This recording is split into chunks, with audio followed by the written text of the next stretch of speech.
दोस्तों, कैसे हैं आप सब? आशा है आप सभी अच्छे होंगे और स्वस्थ होंगे। मैं फिर से आपसे रूबरू हुआ हूँ, आपका दोस्त, कुछ जानकारियों के साथ।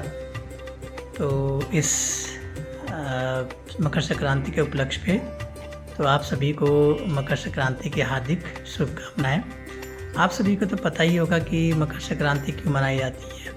जहाँ तक कि मुझे जानकारी है और मुझे पता है कि इस दिन सूर्य भगवान दक्षिण से उत्तरायण हो जाते हैं और उत्तरायण को हमारे हमारे हिंदू धर्म में बहुत ही शुभ और सकारात्मक माना गया है।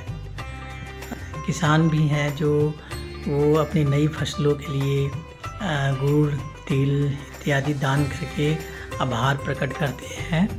यहाँ तक कि ये भी है कि ये जो मकर संक्रांति है कई राज्यों में अलग अलग नामों से भी मनाई जाती है। जैसे कि तमिलनाडु हो गया, तमिलनाडु में पोंगल के नाम से, गुजरात में उत्तरायण के नाम से, और असम में मेघ बिहू के नाम से, पंजाब में लोहड़ी के नाम से। तो मतलब सभी का मतलब मनाने का अलग अलग तरीका तो होता है, बट सबके भाव और भावना एक ही होती है, सूर्य, प्रकृति और अन्न का आभार प्रकट करना। तो इस दिन का एक महत्व भी बहुत ज़्यादा है हम सभी के लिए। तो इस दिन ये भी माना जाता है कि इस दिन दान और पुण्य का बड़ा ही महत्व है। इस दिन जो दान पुण्य करते हैं, जैसे कि गुड़, तिल इत्यादि, वस्त्र इत्यादि दान करते हैं, तो पुण्य उनके जीवन के साथ जुड़ जाता है। और जो इस दिन गंगा स्नान करते हैं, कहते हैं कि वो मोक्ष को प्राप्त होते हैं। यहाँ ये पीछे हमारी ग्रंथों में भी इसका विवरण है, मैं ऐसे ही नहीं बोल रहा हूँ। तो इस दिन ही सूर्य भगवान मकर राशि में प्रवेश करते हैं और अपने पुत्र से मिलते हैं, शनिदेव जी से। तो इसलिए कहा जाता है कि शनि भगवान को जो हम गुड़ और तिल आदि इत्यादि चढ़ाते हैं, तो वो हम कष्टों से मुक्त रहते हैं। यही एक कारण है, रीज़न है।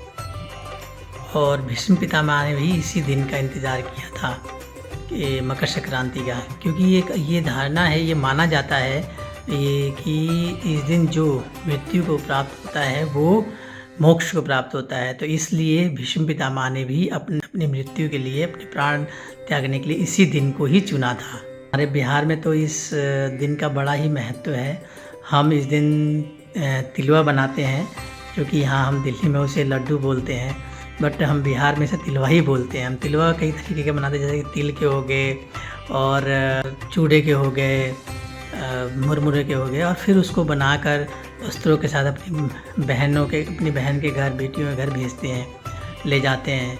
और यही आशा उनको भी होती है, और यही आशा और प्यार इन दो बंधनों को बांध के मजबूत बना के रखता है। तो इसलिए ये जो मकर संक्रांति है, ये हमारे बिहार में इस दिन का बड़ा ही महत्व है और इसे हम बड़े ही धूमधाम से मनाते हैं।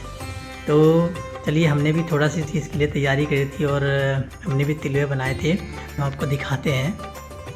ये गुड़ का पाक हो गया है और अभी चूड़े में डाल रखे हैं। अब इसका लड्डू बनाएंगे, मतलब तिलवा बनाएंगे हम। ये मेरी सिस्टर हैं, देखिए कैसे बनता है। ऐसे बनाते हैं इसको। ये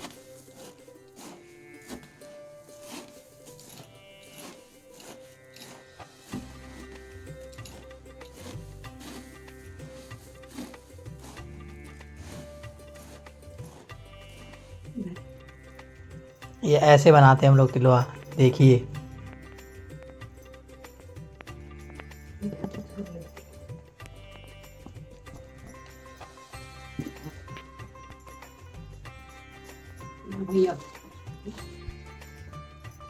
ये चूरे का तिलवा तैयार हो गया है बनके, ये देख सकते हैं आप लोग।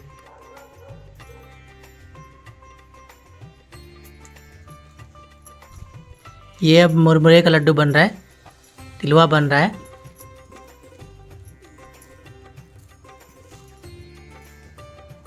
ये मेरी वाइफ और ये मेरी सिस्टर है, दोनों जने मिलके बना रहे हैं इसको। आप भी इस मकर संक्रांति के दिन को एंजॉय करिए, और मैं फिर आपसे यूं ही रूबरू होता रहूँगा छोटी मोटी जानकारियों के साथ। अगर वीडियो आपको अच्छी लगी और जानकारी अच्छी लगी तो एक लाइक ज़रूर करिएगा। जय श्री राम, हर हर महादेव।